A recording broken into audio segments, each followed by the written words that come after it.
Welcome back to the Missionary Disciple Podcast. And today I have with me Holly Leonard and Jacqueline Lavery.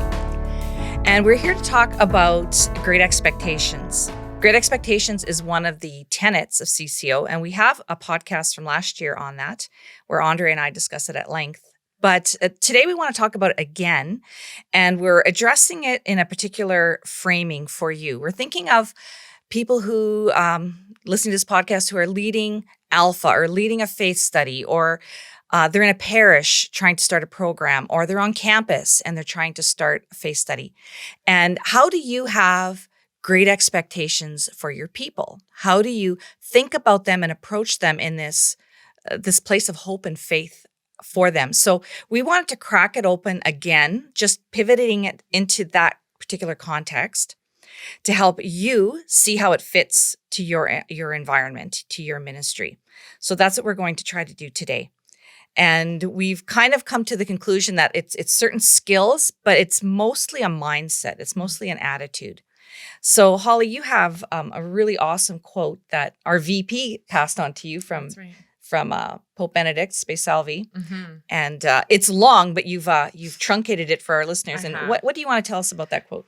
So I'll just read it first and then share. So it comes from Hebrews 11, verse 1, where he unpacks, "Now faith is the substance of things hoped for, the evidence of things not seen." Faith draws the future into the present so that it is no longer simply a not yet. The fact that this future exists changes the present. The present is touched by the future reality, and thus the things of the future spill over into those of the present, and those of the present into those of the future. So just that, the fact that this future exists changes the present. The present is touched by the future reality. I saw the parallel with our heart for our great expectant hearts, that we act as though that future is assured, like the students that are entrusted to us, the parishioners that respond and come out to our program, that we would, God's going to do work in these hearts. Like, God's going to bring about conversion. There's future leaders in our midst, those that will carry on the mission well outside of us, and those that they'll entrust the mission to. We can see the legacies forming before they're formed.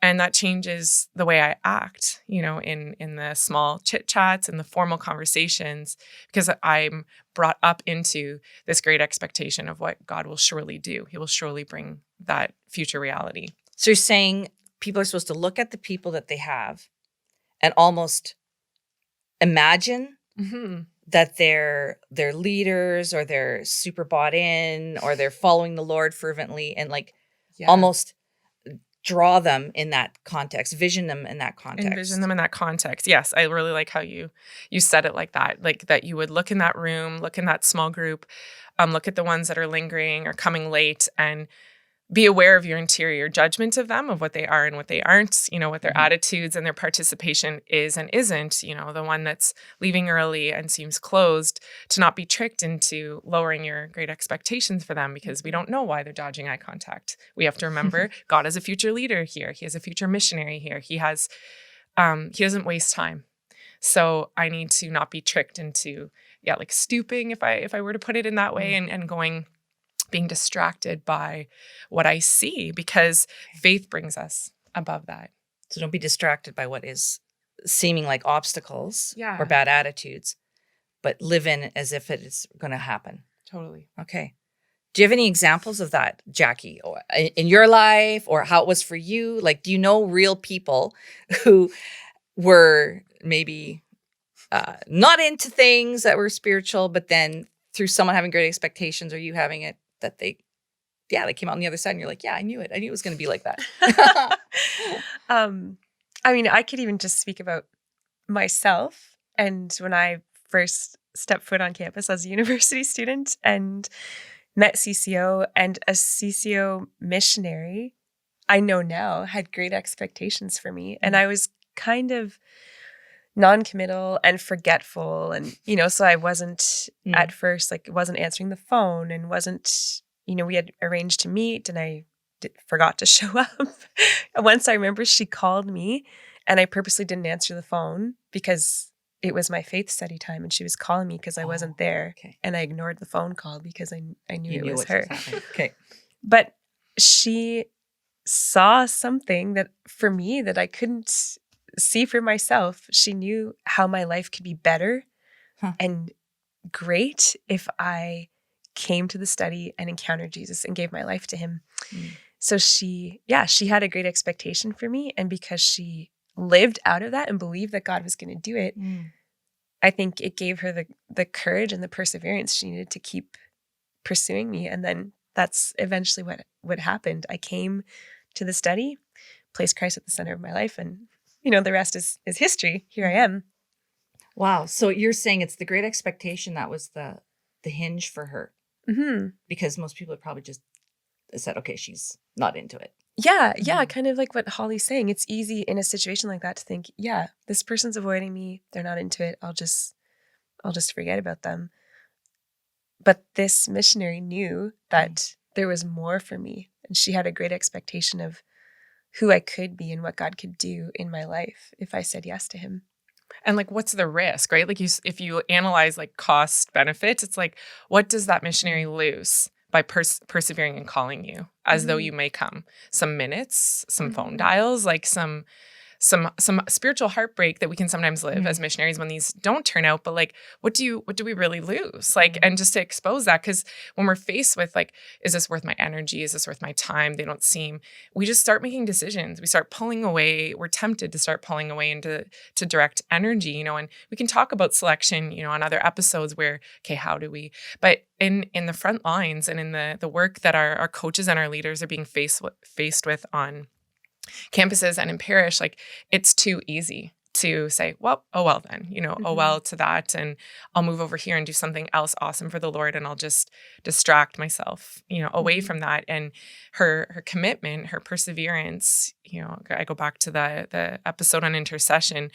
her childlike faith to the Lord, like, no, Lord, I'm going to do a small thing. I need you to come. She loses nothing. Like I'm trying to think, what did that missionary lose, in choosing those actions? They lost some minutes from those phone calls, but really the potential of what God could do in you is so much more enormous than those minutes, those extra phone calls. And sometimes when I'm coaching or supporting leaders, I see that pattern so often. And I'm like, oh, I wasn't alone in those temptations. Like, well, yeah, this person's pretty checked out, or this seems to be going in this direction. So we're just going to kind of cut that, move that.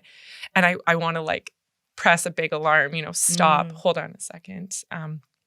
You're losing your great expectation for them. You don't know yet. How can you be so certain what God is and isn't going to do in that life? Why don't you act as though, why don't you go to the front porch with the Father for this person and watch? What do you lose? Really? So what does great expectations give us? Versus not. If we just did our thing and we made phone calls, or we make the phone calls and we fight for people with great expectations. What does it do for us? Great question. Because I was thinking as Holly was speaking, you were saying what does that missionary lose? But actually, what do we gain by having great expectations? And you had said it was kind of like the hinge. I find if I have that disposition, if I'm thinking of a situation or a person and I have great expectations, and suddenly I gain the motivation to get there, and I see the point B. So I see where I am, where I want God to take this situation, and then it gives me that courage and the motivation to work towards it. Okay. Think of St. Paul. I'm just imagining all his lines and all his letters. I live no longer I. All of his sacrifices, he was aware of them, but it was because he wasn't living for himself. It unlocks that motivation to not count the cost, and it's there.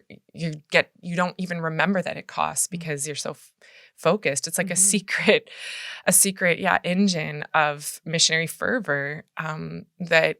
I feel like when I lose it, and I have lost it, I've been like, well, whatever with that. And, this is taking too long. Or the yeses are painful. The phone calls are painful. The showing up to be with them is painful, and I don't know that it's so much them. There is free will. Obviously we know and we respect, but my giving is heavier. Yeah. My yeses are heavier.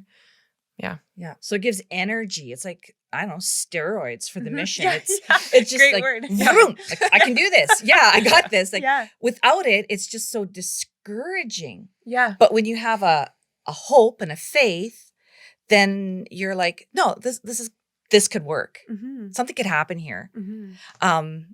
Any other stories of like where it's happened and you're like, no, I know it works because I've seen it work? I feel like it's later in the testimonies of the people who have the conversions or become missionary that they were picking up on that. You know, like we hear, they see that there's something in action that isn't of us or of them. Like they see a hope and a perseverance in us. Like, you know, you were fighting for me and you were seeing me and you were pursuing me. So when we're showing up, living out of that great expectation, they're like, what is going on? Why do they like they can't find the motivation? They can't find why we're continuing, why we love them like from such a pure place from the heart of God. And we hear later in the testimony, right, that it is evident like that evidence of things unseen is at play. And we sometimes get told like, oh, I love being with CCO people. Like I love like being with my CCO friends. Or what I hear in their statements is like, there's something of God going on here, you know, and they're drawn to being a part of it, whether they're in their missionary spot in their missionary growth, or whether they're trying to figure out who this God is and what he's all about. That there's, it's bringing, I think, that dimension to be like really present to them, because it's different than any other table they've sat at that day. It's different than any conversation they've had throughout the week. There's a bigger something that I think they can't put their finger on, but that they're drawn to. It adds definitely some fire for the gospel. For them when you were talking about testimonies, I had a flashback to actually 1988 when we started. And later, like hearing this woman giving her testimony, and she's actually religious now, Sister Chantal Bonk. And she was talking about how when she first came around, how she was shy, a little awkward, but we kept, you know, inviting her, bringing her in, giving her things to do, making her part of the community. And she was like, I don't know what you guys saw in me because I was so little and afraid, but she's like, I knew that you were seeing something in me and I wanted to kind of rise to that. So I kept saying yes to the things you invited me to. So now that she's, you know, legit, she's a sister, you know, like it just brings a lot of warmth because there was something we saw in her, and I don't know, it's maybe a gift of faith. That's a gift. Right? Mm-hmm. Yeah, I think it's that like virtue in action, and that's what it looks like and feels like to be a part of that. I think of families that grow up with that, like being really strong, that the children are captured by, you know, God's going to come through here in this situation, and they don't really know how, but they're feeling that coming through. And it's a choice. Like it is a choice to show up, you know, and we have our off days, you know, as small group leaders and as missionaries, and we can, you know, retroactively ask the Lord for grace there, but to try to call to mind and check in with ourselves, like where we're living out of, if it is great expectations or not matters, because we're making that reality present for them or not. Like we're either bringing that future in that they can rise to, or we're not. It's like he lets us kind of be in control of that. Like, I'm remembering working as a missionary on campus, and there was one student that I actually don't remember saying this to the other staff member, but there was another CCO staff member that reminded me later on that I had said to him, pay attention to this student. Like there's something about him. And he kind of, I guess, confessed to me that he was ready to disregard that student because he thought he was awkward or maybe too shy or didn't have a lot of potential. But I don't know what the Lord had inspired in me to say to him. And then it gave him that like impetus to really invest in this student. And then, you know, great things. This person is a great missionary now. It's really working for the church. So I think that we can do it not only for our people, but also for people that are co-laboring with us. We can, you know, infuse a hope in them where maybe they've lost it or didn't have it. And I was also thinking of, you're mentioning 1988, starting CCO, and I was thinking of, you know, a story we often tell within CCO is Andre going to the U of S, opening the doors and saying, who's first? Like he had this expectation that God would bring people who would want to be in these faith studies.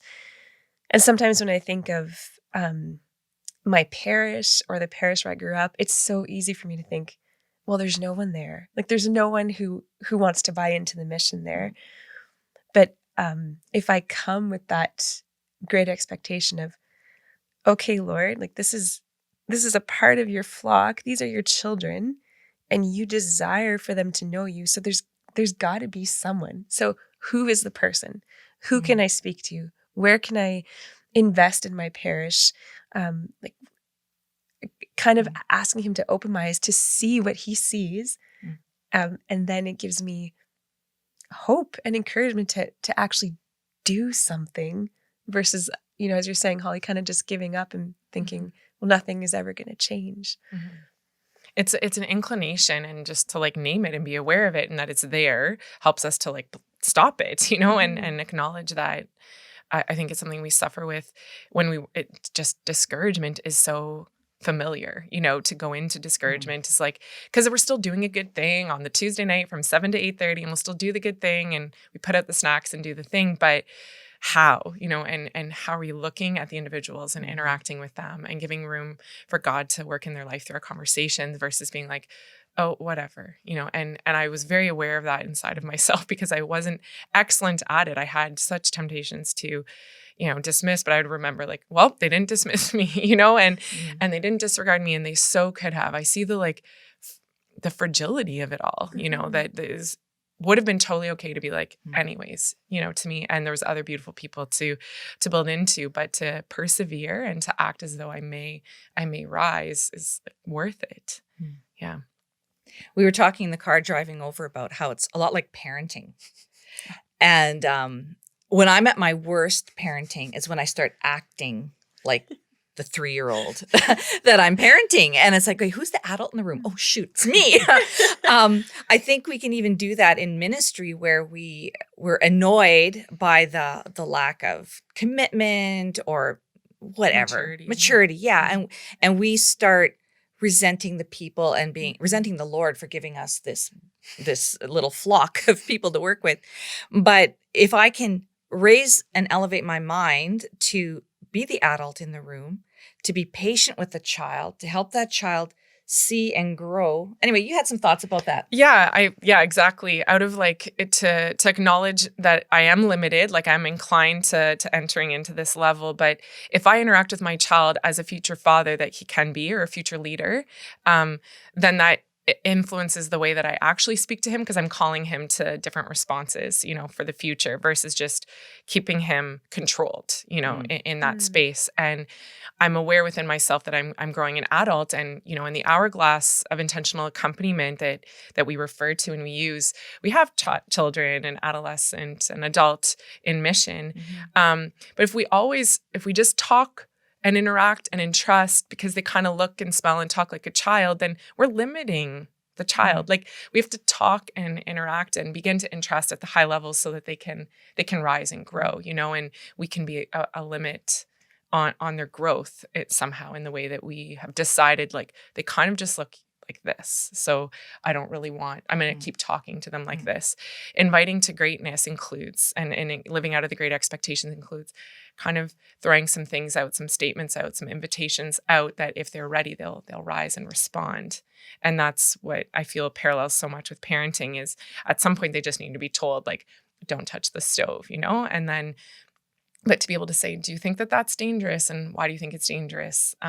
They can start to go, oh yeah, I'm just actually going to choose to not do that anymore because now I'm afraid of that, and be able to involve them in their responsibility. And I think in mission, I saw some parallels too in myself with entrusting at a certain level, like, well, probably just this is all that's appropriate. And I'll just talk with them at this level that I'm limiting, the great expectation of what God can do in their life.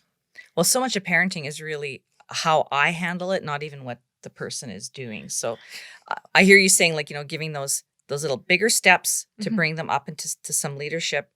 And I'm kind of sitting in the attitude spot of like, if I can tell my child to stop touching the stove in a frantic, freaked out way, or in a grandmotherly, kind way that makes them understand, like it's all the self-possession that I need to have as a leader. So if the self-possession I could have is great expectations, that means I'm going to have a lot of patience and hope And they're going to sense, like Sister Chantel, she's like, I knew you guys had great expectations for me, and I wasn't sure what you saw in me. Mm-hmm. And it's not because of that. That's what I mean is like, it's not because you saw evidence. And so then, well, fine, I guess I see greatness. So I guess she deserves me to interact with her. It's you saw that God could do something great that wasn't yet there.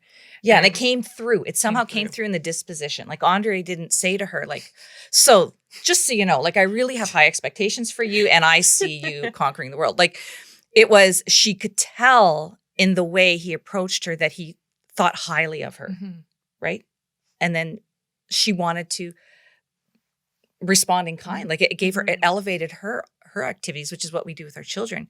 If you treat a child with respect, they will respect you. Yeah. And they'll rise and retain those principles that you're inviting them to consider. You know, when our episodes on prophetic listening, we touched on that, like, we are either the diminisher or the multiplier right out of the gates. You can see where your person is at or not at and be like, so this is what you should actually do because you're actually here. And so this should be the response in this situation for your people or your people's people.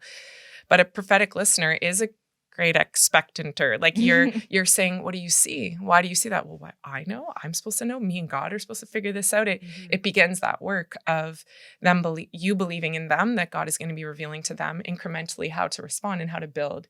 And I think, you know, when we teach prophetic listening, it presupposes that you're like living out of great expectations, that of course the Lord is going to reveal, of course he's going to do, and that people can feel that. Like versus, like you say, with a child showing up and saying, here's why you shouldn't. My child is now dependent on me. Like, well, gee, I better always be near mom because I may never know what to do. Everything might be hot. Everything might be hot and dangerous, and I don't really know that I can trust myself. But you know, having that opportunity and making that decision to go, hold on a second, I can totally prescribe here, or I can act, out of great expectations and see what's cooking in them, what God is already doing and what he's already showing to them. And you were excellent at that on campus. Like, I remember working with you, being able to identify and entrust so early, like for people to lead people on campus and not just to be caught like in the staff student dynamic. Like, I think it was a grace that you had 10 years ago already, right? To be able to multiply. And you mean like to see in other people? Thanks. Yeah, to Thanks see for and saying trust. that. Yeah. Yeah, and I was thinking too that sometimes I think the Lord does give us the opportunity to share that great expectation with someone and to say, I mean, of course it comes with the relationship when there's like some type of intimacy there, but to say to someone, this is what I see for you. Yeah, this is what could be. You know, I'm thinking back to moments on campus when missionaries did that to me. They're like, you know, we'd like you to lead a faith study. Me? And actually we'll train you and then you go do it by yourself. And I was like, by myself? You're not going to be there? But it gave me the courage and to think like, wow, they think that I can do this. They trust me to do this with. They're going to entrust people who don't know Jesus to me. Like they, so I think sometimes we can do that. We can share with our people and sometimes even share with them, like, this is what we see for you. And like, maybe this is what's kind of holding you back. Like, so it gives us the opportunity to really speak into their lives and accompany them. Yeah. I like what you said, because even in that offering it to you, I'm sure the missionaries would have said, look, we see how good you are with people. We see you can explain things well. You'll be really awesome. Like, we would always give here's what we're seeing, and you will be perfect at this. Like, and we will guide you. So the great expectations isn't just, we think you're going to conquer the world. It's, we see qualities and we see how the Lord's going to grow those into great things for his kingdom. And here's the next step that we think you'd be awesome at. So it's not just pie in the sky. Right. And it's not just invisible, like you're saying. It's not just a secret hope we have. There's an unpacking to them and helping them see what we're seeing, the positives and the possibilities. Yeah. So that's that quote from Benedict, right? Can you explain to us in your words what you say? It's really deep. Yeah, it's that the fact that the future exists changes the present. The present is touched by the future reality, and thus the things of the future spill over into those of the present. and those of the present into those of the future. He refers to, I think maybe some of the statements you meant were like something is in embryo, something that is hoped for, that is whole, that is true and good, that is coming, that we would act like it's real because it is real. And again, back to the what do we lose? Like, what do we lose to act like it is real? And you're pregnant right now. Yes. So how does that analogy fit for you in your motherhood right now? How can you see it? Yeah, I was thinking just that as you're speaking, Holly, and knowing that it is coming, that this baby is real, and one day we will see this baby and we will hold this baby, and but in the meantime we act in faith and hope of what God is doing, and in secret also. Like sometimes we get glimpses, A couple days ago we had an ultrasound. I saw, okay, the baby is there. This is happening. Yeah, this is happening. But for the most part, it's kind of hidden. I don't see all of God's handiwork and how he's knitting this child together. But I live in the hope and expectation that he's going to do what he says he will, which is that there's a baby at the end. So this baby is the future present now. Yeah. Yeah. Well, so said. That means now we actually have to get a crib. We have to find that newborn clothes. Yeah. We have to wash it because it's affecting my now. The future is affecting my now. That's right. Right. That's what he's saying. Yeah. It's affecting my now. Exactly. It's like the succinct, it changes the way you act now. Because you won't act now. Like if you don't believe it's coming, you won't wash any clothes. You won't make any accommodation. You won't until I see that baby. That's right. Until I see that baby, why would I get a crib? Right. And that's our human eyes. It's the opposite to faith. So looking at things through the eyes of faith, like you're saying, impacts how we're going to act right now. And it might, other people go, what are you getting ready for? What are you doing? Why are you investing? Why are you loving? Why are you making room? And because we're preparing for something that's coming that the Lord is going to do here. And that extra delighting and the extra things we do is noticed and is remarked because we're living out of it. Why are you letting that person co-lead? Why are you letting them MC the event? Why are you because I see now what the future is going to be, and I'm taking them through those steps. Exactly. Yeah. So the the intentional accompaniment piece in our faith studies really ties into this idea. It's a tool to help our leaders know how to do that great expectation in the midst of planning. So can you explain how you're saying like it's not written in there, but it's the ribbon that goes through all of it. It's the ribbon that goes through all of it. So there's an episode that we can point to where we speak about, in general, what does the Lord want to do in lesson 1 through 4 in discovery. We got really specific about what's the great expectation to have in lesson 1, 2, 3, and 4. And in that time, we want the Lord to pierce, stir. We want them to wrestle with, truth about his mercy, his personal and intimate love. And that is the great expectation, is that it would be like zoomed in and that these lessons would stir. And we have a distinct great expectation in lesson 5 that they would have the clarity to hear and see the choice before them, be able to articulate their barriers. And that there's like some prescribed great expectations, like in leading a study.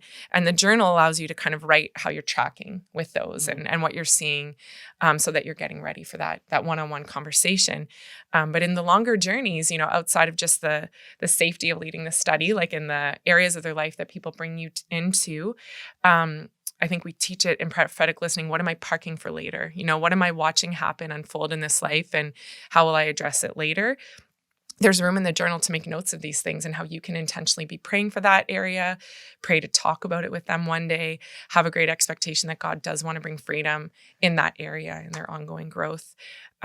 So the journal is a tool to use to track and to protect that one person at a time, part of our ministry and not just leading the program. So what if you did this accompaniment homework at the end of each lesson without great expectation? What would it look like? Yeah, it looked pretty, with human eyes. Like I don't know that I don't know how you would be able to draw some intentional next step if you weren't looking at the bigger thing that God is doing. I'm almost trying to imagine, what would it look like to choose a next step? Like I'd bring snacks. Next week I'm going to bring snacks to help my people be relaxed. That's not a bad thing to do, but if I noticed someone was pulled away, maybe I'd try to think of a way to ask them, do they want to walk with me next time to the study? Like what res are they in? Can I walk with them to start to break down? That would be an intentional next step in light of a great expectation, right? Of what I want God to do. And that these things matter. They're small, right? They're small, but they take a decision. They take intentionality. Okay, that's really good example because people could think about great expectation, be overwhelmed with how do I do that? Sure. But your great expectation was that this person would feel comfortable in the group so they could be comfortable giving their lives to Jesus. Yeah, on my way. So that's my great expectation, that they will have an open heart to the love of God. I see that they're nervous, so I can build trust that will help them trust Jesus by walking them to the study to get to know them better so they can build trust. They're more comfortable in the group, but not for the sake of being comfortable in the group. No. The great expectation is if they're comfortable in the group, they can receive the information better, their heart can be more open, and they can encounter the Lord. Yes. So great expectation is driving that whole strategic. Without it, it's a nice human element to make them feel welcomed. You're right. That's a will. But your welcome is beyond just, I want them to feel welcomed. You're like, so that, I'm on my way somewhere. that they will have a life-changing experience of God. Mm-hmm. Right? Amen. That's exactly, That's what I was doing. For. That's what we're going for. That's what we're choosing to make intentional choices towards that. Okay. Any last things to say, ladies, before we wrap up?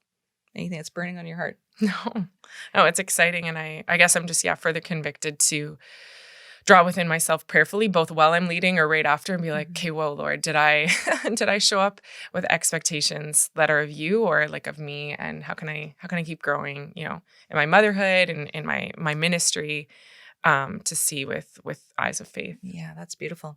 And that marrying of intercession and great expectations is really one thing we want to just land with, that we did an episode on intercession. And we pray with great expectation. We talked about that. So great expectation is always not just the things that I have in my mind that I would anticipate. It's a dialogue with the Holy Spirit of like, Lord, what do you see? Like you're almost putting on new sunglasses or whatever, a lens that's like, what does the Lord imagine for this person?